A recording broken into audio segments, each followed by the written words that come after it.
invite Tony and Nancy to come back, and then also introduce you to Lynn Abrams, who's worked with us in Under Cover of Darkness from the start, from Ezekiel.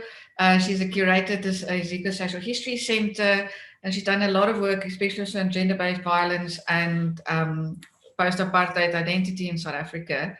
So Lynn, I don't see you. Are you? You see me? Yes, there you go. Thank you. Welcome, Lynn. And I'm going to hand over to you to, and thank everybody for your lovely presentation. So hoping there's discussion. And if anybody would like to pose questions in the Q&A from the attendees, please feel free, and we will try and relay that to the panelists as well. Thank you.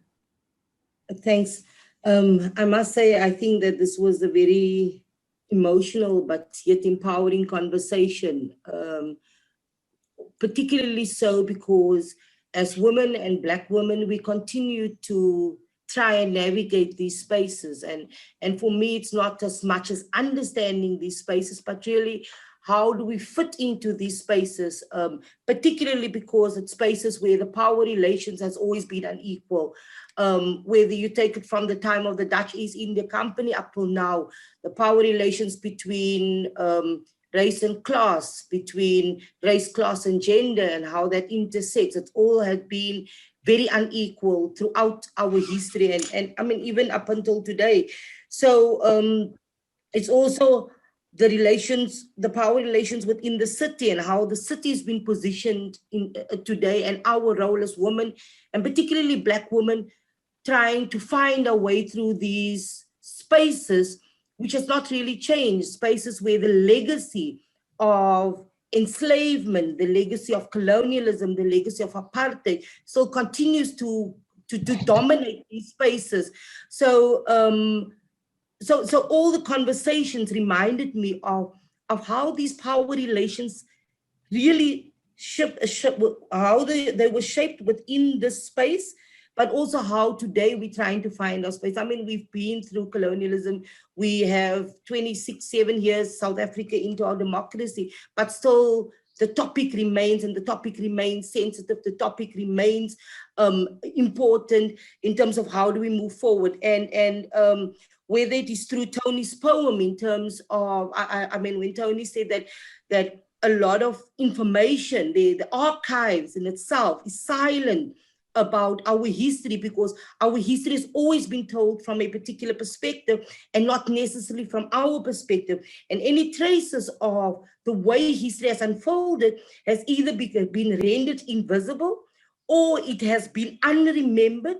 And when we talk about unremembering, we understand it from a perspective of where people deliberately try to wipe out and wash out a particular history. And so today we continue to remain with all these gaps. So I like the fact that you kind of, like in Tony's case with the poems, how you bring it all. I mean, I was very emotional because I mean, I got that sense, I got that feeling of a young Kritoa in a household, a young woman having to navigate a strange environment, strange space, and how do we today as young women, as women in particular, still feel that uncomfortability, still feel that uncertainty as we navigate through these spaces. And in the same way, Revumbu, it's about claiming agency today. I mean, the city and public spaces have always been packaged in a way where we as women had no control over our wombs. We had no control over our sexuality. We had no control over how we navigate through these spaces. I mean, there was the power relation between master and slave had always been positioned in a way where we as women were rendered completely invisible. And today, having the choice to do the work that you do, it's about claiming agency. I mean, women back then, even having slept with a Dutch man or with any other man, it was about claiming agency. It was about surviving, and in the process of that, maybe even the claim to becoming a free woman, and maybe for our a child's freedom as well. So it's all about how today we try to claim agency away from being rendered invisible, and having the choices today to kind of like make these decisions, although even the choice that is being made is still, the power relations within the choice still sits with somebody else. And that almost in a sense continues to perpetuate this not only the silencing of women, but the power dynamics within that, and understanding the power dynamics within the choices that we have today within our democracy. It goes back to where we come from, but you'll still find that the link between the two is still very much there. And so, June, whether we need to understand how mapping happens within our city, within the city of Cape Town, and how we use this kind of mapping work. And yes, a lot of people have been doing this mapping, but the frame from which this mapping happens continues to happen from a Eurocentric space. I think that women needs to, and more so Black women, remember, you say that you were not a poem, but I felt you within that poem, within that small piece. I really felt that pain. I really felt that emotion. And maybe this comes back to why it is important for women to continue doing this, and more so Black women, to continue taking up space, and claiming our voices and asserting our voices within, because we need to move ourselves away from the Eurocentric frame and position ourselves as African women within this particular frame of Afrocentrism, and see how then do we begin to map from our understanding, from the way history has unfolded. I think June mentioned the whole thing of Dutch looking at slavery as just being a black page. Slavery was not an African story. It has never been an African story. It has become our reality because of, whether you call it mercantile capitalism, whether you call it whatever it has happened, but it has never been about us as African people. Today, a lot of people talks about the greatest gift of Africans to the world is our humanity. And maybe we need to look at the pre-colonial histories and understanding what then was humanity like in a pre-colonial Africa, and then how all of this, the greed and this understanding and for gaining more power, gaining resources, how that is impacted, but more so how that is impacted on public spaces, particularly public spaces used by Black people and navigated by Black people, and women also in particular, because you have the race thing, but then you also have the understanding of women, and how women is navigated even within the space. So you have that break between race and class, but then you also have the break between gender, or the way the power relations between man and woman. So it's all of that. But anyway, I'm not supposed to be doing that. I think I'm maybe going to hand over to maybe, I don't know if Tony wants to start first, to just give like a introduction or opening comments to the panel discussion, followed by June and Ruvimbi. And if there's questions, then we'll look at how we then respond to the questions. Tony. I don't know what I can add. I think there's so much sitting in the space already. And I'm just kind of giving it a moment to land. And the reason I'm doing that is I feel, maybe this is what I'll add, is there's something about the work of listening, and there's something about not just listening to each other, but there's something about the work of what are the stories that are asking to be told, and how do we listen for those stories and allow them to dictate how they want to be in the world. And this is, I hope I can find the language for this, because in an academic space, this is, I don't know how to kind of, the work that we are dealing with is as much ancestral and spiritual as it is academic and archival. And we know that the academy in itself is violent, like its structure is violent, its source is violent, like its ways of being is violent, like it comes from a way of being and a root that is not ours and is not rooted in our own ways of knowledge foundation, from the African continent and from indigenous land-based cultures across the world. And so there's a particular kind of knowing that isn't acknowledged. And it's an intergenerational knowing. It's a knowing of a sixth sense. It's a knowing that can, like, that's beyond fact. It's a knowing that talks about the dream space, and a knowing that talks about the spiritual space. And for all of our cultures and for all of our ancestors, that knowing is a valid knowing. And part of the violence of the academy is that we have to do performative work, or we have to find a way to translate that to make it valid. And I think that this listening is directly linked to that, that there's a way in which we can stand in the city and we can feel the violence, even if there's no plaque or fact that can name it. And it speaks to why Nancy and Jen's work and why Ruvumbu's work, like for a woman to choose to do her work in the public space with all the risk of potential violence that goes with that. It's this that we're talking about, and Nancy and Jen's work of standing in that space and listening for the stories that the frescoes tell, and imagining what those stories are, and noticing that imagination is a valid form of knowledge production, and that the archive is not the only form of knowledge production, and that this is also what so much of storytelling and theater and poetry and music does. And I think that's the thing that I'll bring into the space is how, because what you said, Lynn, about the Eurocentric ways of being, there's also like a Eurocentric global North dominant way of knowledge production, and understanding that for those of us who do ancestral work and ancestral healing, there are things we can access in dreams and in remembering just by doing that work that's valid. And I think it's important to bring that into the space. Thanks, Tony. I actually also have to apologize. It seems as if Nancy, I have actually renamed you June. I don't know why, but I've renamed it. So I have to apologize. It's Nancy and not June. So I'm going to hand over to you, June. Nancy. Oh, gosh. It reminded me of June Jordan, so I wasn't offended in that sense. Lynn, thanks. Which is, of course, also a beautiful poet. Tony, thank you for your wise words. Oh my God, that's so, so wise. Thank you. I just want to add very practically that this is exactly why we've started mapping slavery also. For one, to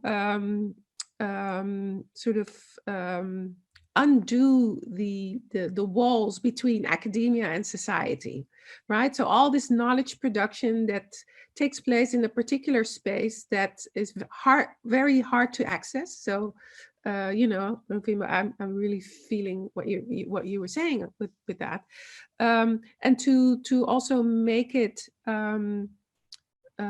felt in a way, so tangible. In terms of how we feel these stories, but also how we can listen to them in accessible ways. Because public history in the Netherlands is, a form, I guess, that bridges academia and sort of more, larger audiences or non-academics in ways that can help forward our collective thinking and listening, but it's a practice that's not very common in the Netherlands. I have to say, it's in the Netherlands, it's like also like if you're an activist, you can't be an academic. And if you're an academic, you can't be an activist. And so you would dismiss yourself as an academic if you say you're an activist. So, I guess I'm a little bit fucked in that way, but this is also why I purposely choose to not be in academia, but to engage in knowledge production, and so I think that's really, really important for me and for us. Indeed, academia is a very violent space. I can totally agree with that. But yeah, I think and this is also why I cherish the work of artists and poets so much, because the work is highly political, but it also reaches registers of the human being that just intellectual talk and thought cannot reach. So I think that's really, really important. Thanks. Revumbu?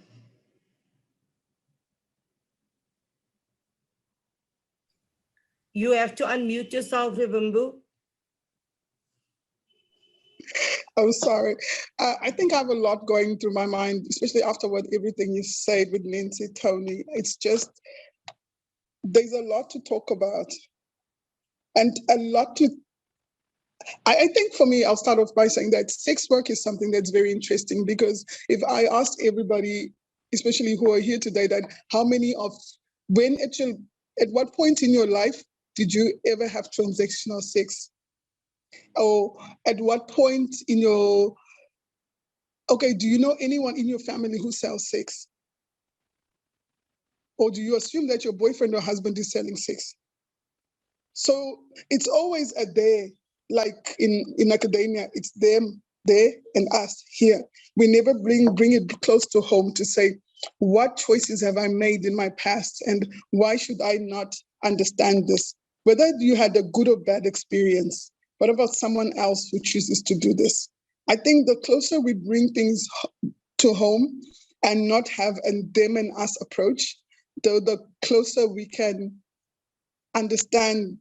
I think there's a saying that says you have to walk in a mile's shoes, someone's shoes for a mile to understand what you're going through, and that's the kind of thing that I always put in my mind, because I work with homeless people, I work with people who use drugs, I work with LGBTI people, and I've seen that what Angela Crenshaw, that intersection, where is the intersectionality? Is my biggest concern. And something that you said about mapping and location and how this city is designed in certain ways. I live in Fuleni, I live in a township, and before COVID, there used to be an open space. I could go and pick up herbs and do everything. And then now people, because of rent and accommodation, people started moving, taking over the space. And it's been happening all over the township, where spaces that were open are now being taken over. And there's now 10,000 shacks where there used to be nothing. And the way men came to grab land and us women could not even get land was hectic, because we couldn't even access that free land that was there. So it's something about land, because Cape Town's accommodation is very expensive. And I don't know how and where people are supposed to live. Even if you can make the income and have the money, I have to choose to send my mother money back home and my kids to get them things, or to pay rent and live a comfortable, safe life. And I'm like, what should I do? What is a priority? My priority is to survive. I'll live where I can, and I'll make the best. Even if I don't understand Xhosa, I made an effort to learn, so that my neighbors will say, you're not one of those with stiff tongues. So to be able to live in a community and interact with people is one thing, because you're an outsider.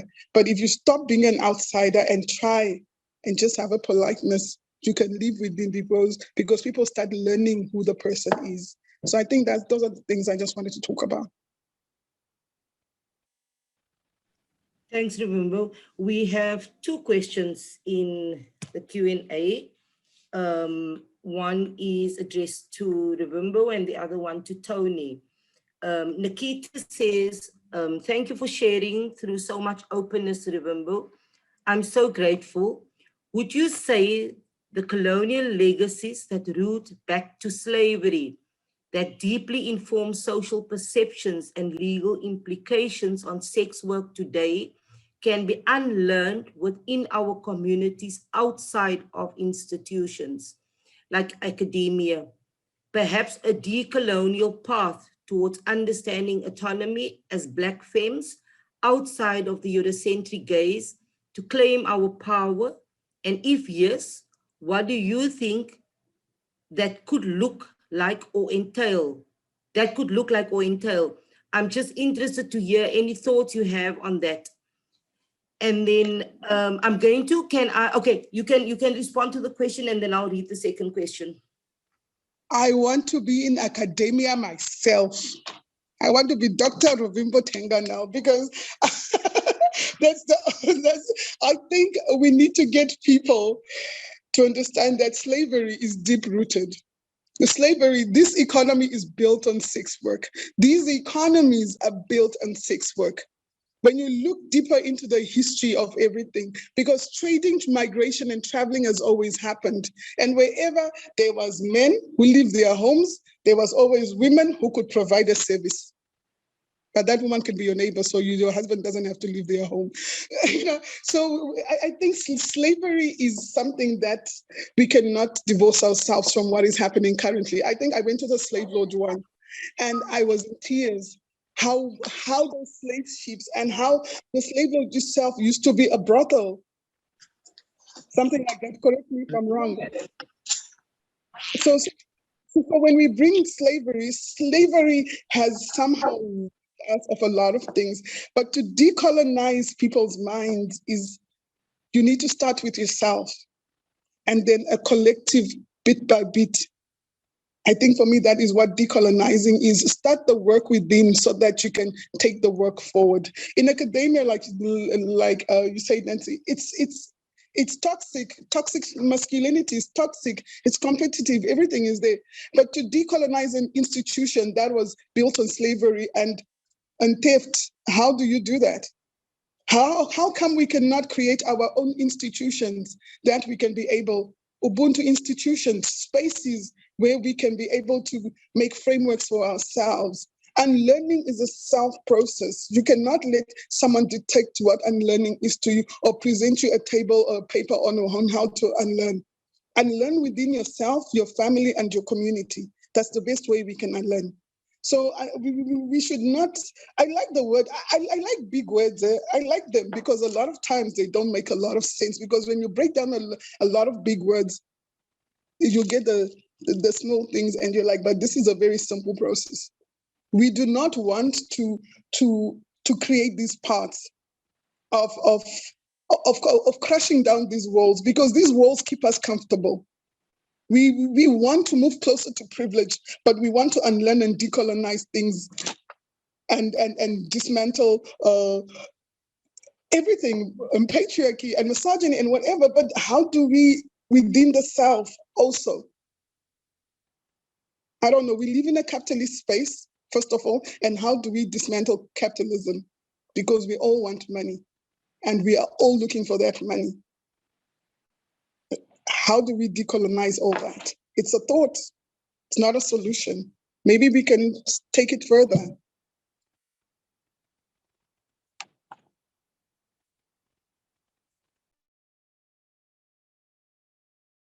Thanks, Rivambu. I'm just going to emphasize what you said in terms of decolonization and how do we begin. And I want to place emphasis on what you say. Decolonization starts with self. The work starts within, and then we move the work forward. I think that is very powerful. And I think maybe that is something that everyone needs to think about. Because we often tend to talk about decolonize this and decolonize that, but to what extent are we ourselves and our mindsets, to what extent are we decolonized?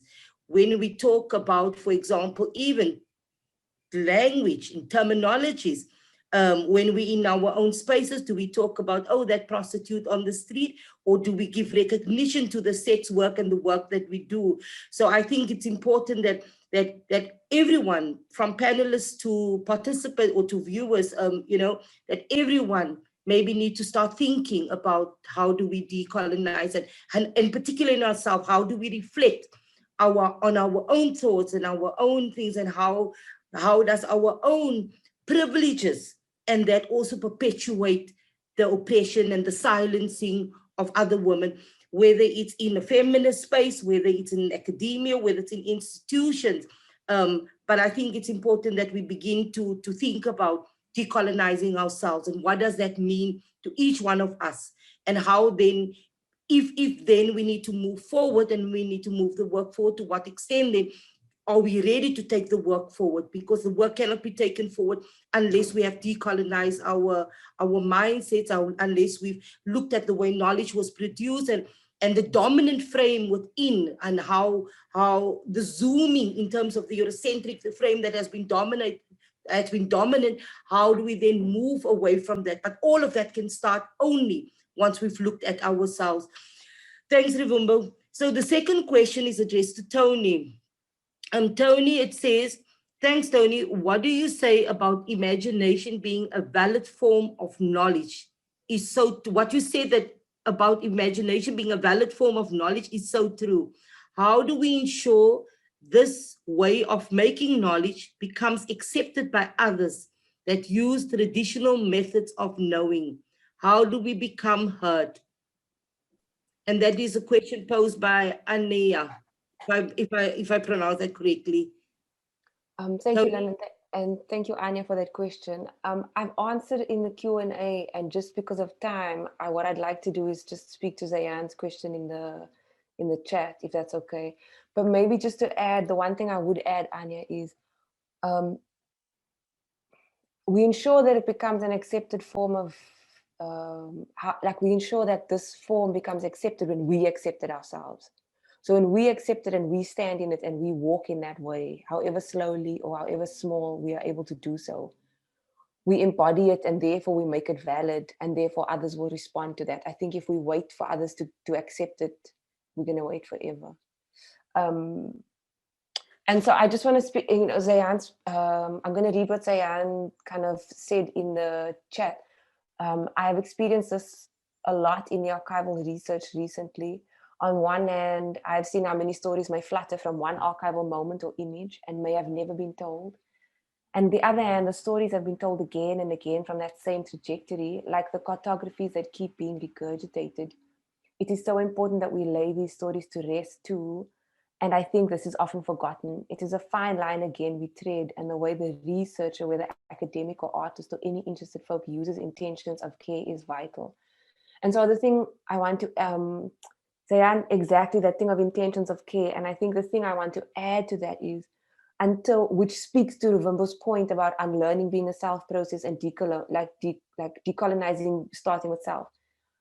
We have to interrogate for ourselves, why am I writing the story? And until we know what our intentions are in doing that work and working in the archive, we don't know what we might unintentionally, where or how we might unintentionally be causing harm.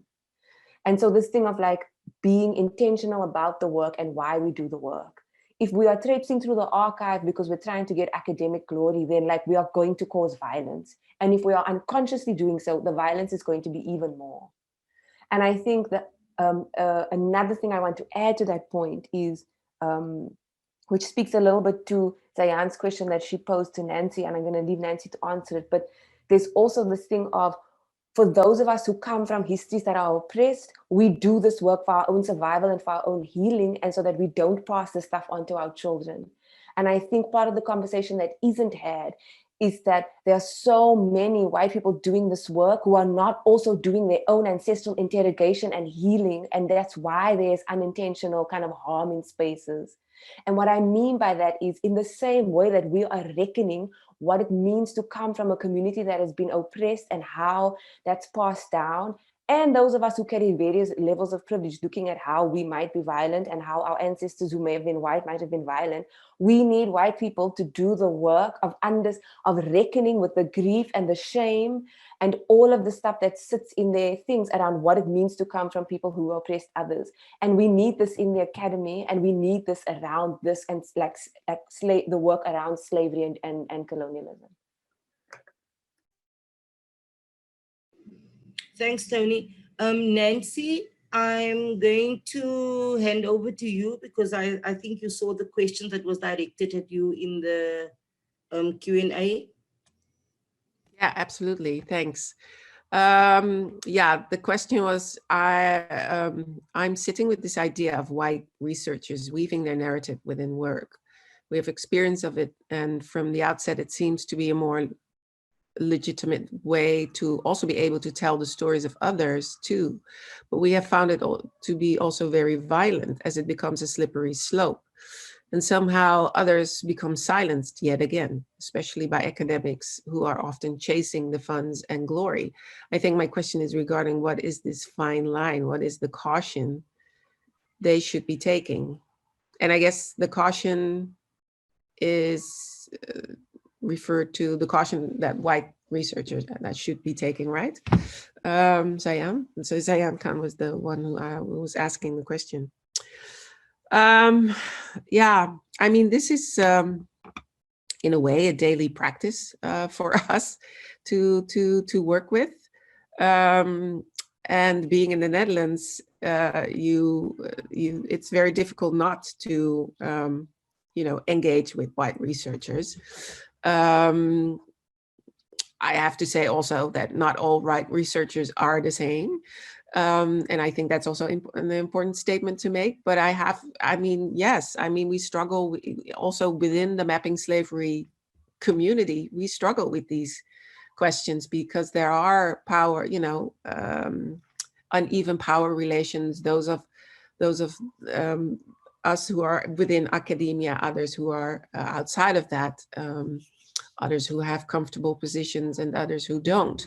And yet you have this endeavor that you're up on. I think younger generations of white research are basically better at it because they've been learning to position themselves much more, and also to understand their specific location.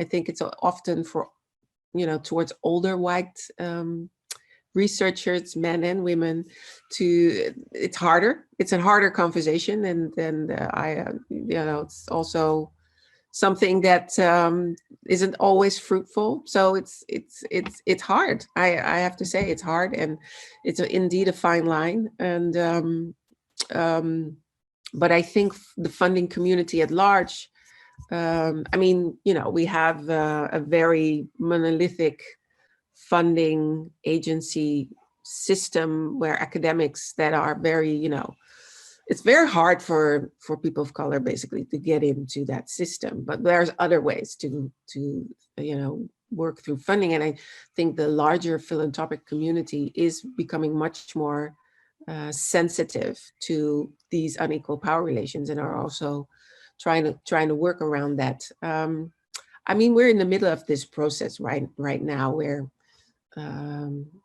researchers are also trying to locate themselves much more clearly. But I would say it's a daily struggle, which I have with people myself, which also gives a lot of conflict. But I think the bottom line is that I think what drives me in the end is indeed to uncover these stories in meaningful ways, together with people in meaningful ways, and to have to constantly keep building also on a transnational community like the one we're having right now, but to build on that, and also to understand how we can see the richness of what we have ourselves, and capitalize, if I can use that word here, on that as well. I think a lot of people in the Netherlands are, sort of stuck in this idea. Well, I can only do something when I'm getting funded. I don't believe that. There's other ways to work, and so I think that's also important in freeing your mind and being more creative. I don't know if this is a helpful answer, because I'm right in the middle of it, but I hope it gives some clarity. Thanks, Nancy. I think just to kind of, before I hand over to Carine to close the session, I think I just want to also just say, and maybe we need to start looking, the way we look at mapping is that mapping starts with yourself. In terms of interrogating yourself, interrogating your own understanding, interrogating your own perceptions and understanding of history and how it is unfolded, but also in terms of approaching, and within that is also understanding our own privileges within that, because I think that once we enter into a space, we all approach from different reasons, and whether it is approaching with emotion in terms of approaching to produce new forms and sets of knowledge, and from a from my own perspective as a Black woman, I approach with much more emotion. I approach with much more a feeling, because for me it is about uncovering histories and uncovering stories which has been silent for so long, and that, so it's about asserting, it's about claiming agency, it's about the restoring of dignity of those who once were, and whether it is the story of Klatoa, whether it's the story of Sarah Baartman, it's about returning agency and returning dignity to them and the descendants of these women. And in the same way, people approach because of maybe just because it's a research project, and to some it is more than just a research project. And I think that is the thing. And I think that once we look at mapping, and I think, Nancy, I don't want to twist your words or anything, but I think that for me, the mapping and understanding what you mean is that the mapping must start with self. And then going to Rivumbo's thing, it's once the mapping has been done and we've looked at and decolonized our mindsets and the way we think, then the work can really begin out there.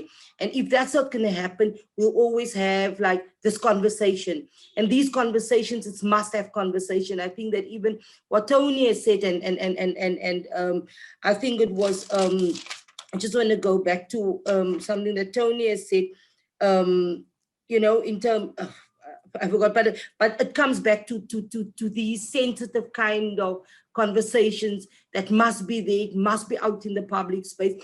And I think it's about listening and understanding also. When you encounter me in a public space, you must understand where I come from also. And I think that is important, understanding where I come from and how I have to navigate through this brutality, the violence that is in the space, the violence that we feel within these spaces. It's about understanding that and creating that platform for us to then engage and to dialogue about that. So thank you very much, Tony, Rivumbo, and Nancy. I'm going to hand over to Carine to end of the session. Thank you. Yes, I want to repeat just my absolute gratitude for the real intimate and personal and embodied ways that everybody, including Lynn, have spoken today. And I hope that this has been a session of gathering because we showed up for each other today. We showed up and we were listening to each other today. And there's been a lot of emotion, and I think people have commented on that. So we need sustenance. So I invite you to take some time, gather something to eat, come back at 12 o'clock South African time with something to eat, and then we will go into the process, or we're going to the session of, about food.